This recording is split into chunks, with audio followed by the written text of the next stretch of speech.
Sadozai community educational organization کی افتتاحی تقریب برمنگھم میں ہوئی، جس کی میزبانی کے فرائض مولانا طارق مسعود، سردار یوسف نذیر خان اور قاری اظہار احمد نے سر انجام دیے۔ اس موقع پر سدوزئی قبیلے سے تعلق رکھنے والی نامور سیاسی، سماجی، مذہبی و کاروباری شخصیات نے برطانیہ بھر سے شرکت کی۔ اس موقع پر بطور مہمان خصوصی خطاب کرتے ہوئے شیخ الحدیث و تفسیر، senior member board Islamic university Islamabad و محتمم دارالعلوم تعلیم القرآن پلندری سدنوتی،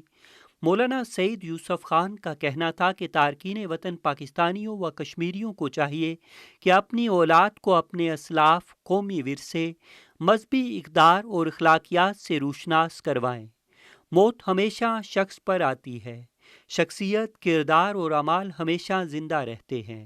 اس ماحول میں رہتے ہوئے اپنے بچوں کو دنیاوی تعلیم کے ساتھ ساتھ دین سے وابستہ رکھنا انتہائی ضروری ہے۔ ان کا کہنا تھا کہ دور جدید میں حصول معلومات انتہائی آسان ہے، لیکن جہالت و گمراہی پھر بھی عروج پر ہے، کیونکہ جو مسلمان اللہ اور رسول اللہ صلی اللہ علیہ وآلہ وسلم کے احکامات نہیں مانتا تو وہ جاہل ہے۔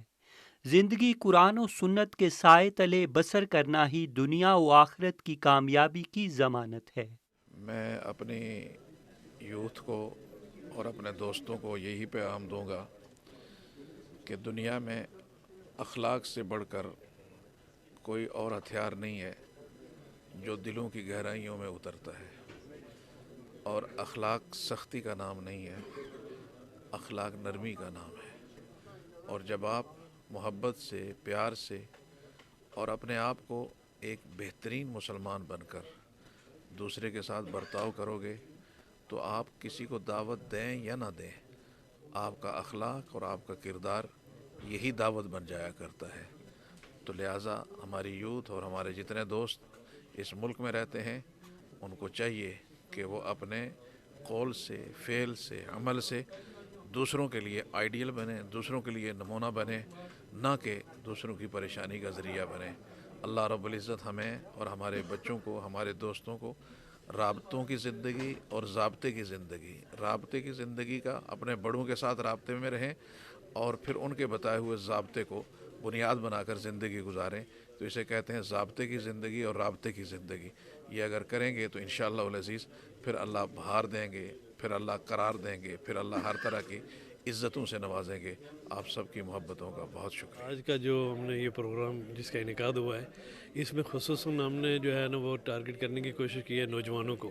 کیونکہ اس وقت ہمارے نوجوان جو ہے جس بے روی کا شکار ہیں، اور مختلف جو ہے نا ایسے کاموں میں پڑے ہوئے ہیں کہ جس میں دن بہ دن جو ہے نا وہ ہمارے نوجوان پھنستے جا رہے ہیں۔ تو چنانچہ اس ہمارے ایونٹ سے اور ہمارے پروگرام سے یہ ہوگا کہ کم از کم ہمارے نوجوان آئندہ جو ہے نا ایسے کاموں سے بچیں گے جن سے ان کی زندگیاں تباہ ہو رہی ہیں۔ انشاءاللہ وہ ایجوکیشن پر توجہ دیں گے، وہ اپنے اڑوس پڑوس کے ساتھ جو ہے تعاون کریں گے، اور وہ اپنے ماں باپ کی خدمت کریں گے۔ یہ میسج ہم دینے چاہتے ہیں نوجوانوں کو کہ آپ جو اصل زندگی ہے، جو زندگی گزارنے کا طریقہ ہے یہاں پر ایک پیسفل سٹیزن بن کر رہنے کا، وہ اس کا حق ادا کریں، نہ کہ جو ہے نا اپنی زندگیوں کو برباد کریں۔ مجھے امید ہے کہ اس سے ایک مثبت اور جو ہے نا پازیٹیو جو ہے وہ میسج گیا ہے وہ کمیونٹی کے نوجوانوں کے لیے۔ آج کا یہ ہمارا پروگرام، آج اس جگہ کی افتتاح کا ہمارا مین مقصد یہ تھا کہ ہمارے یہاں کی جو ہمارے نوجوان بچے ہیں، اور خصوصاً ہمارے علاقے کے جو اس علاقے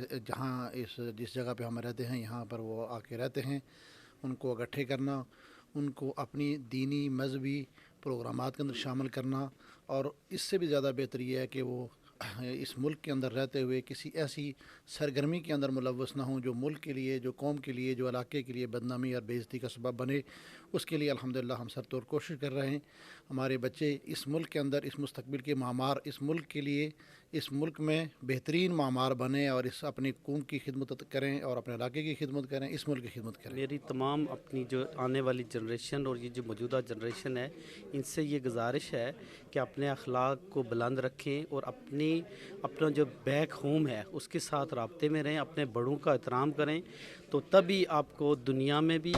کامیابی ملے گی اور آخرت میں بھی ملے گی۔ اپنے اخلاق اچھے رکھیں گے تو آپ دنیا میں بھی سرخرو ہوں گے اور آپ آخرت میں بھی سرخرو ہوں گے، اور اپنے بڑوں کی لیگیسی کو لے کے آگے چلیں گے تو آپ کے لیے دنیا بھی کامیابی ہے اور آخرت میں بھی کامیابی ہے. میں سمجھتا ہوں کہ ہم یہ جو ایک بیڑا لے کے چلے ہیں تو اس کو اگر ہم لوگ کامیابی سے اپنا رول پلے کر کے اس کو کامیابی تک لے کے جائیں گے تو ہم سب لوگوں کی کامیابی ہے. اس موقع پر تلاوت کلام پاک کی سعادت محمد عمر عابد نے حاصل کی،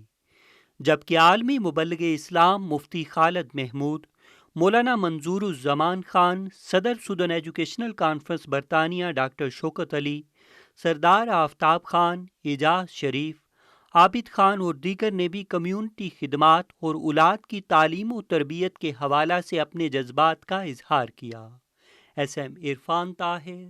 ورلڈ نیوز، برمنگھم.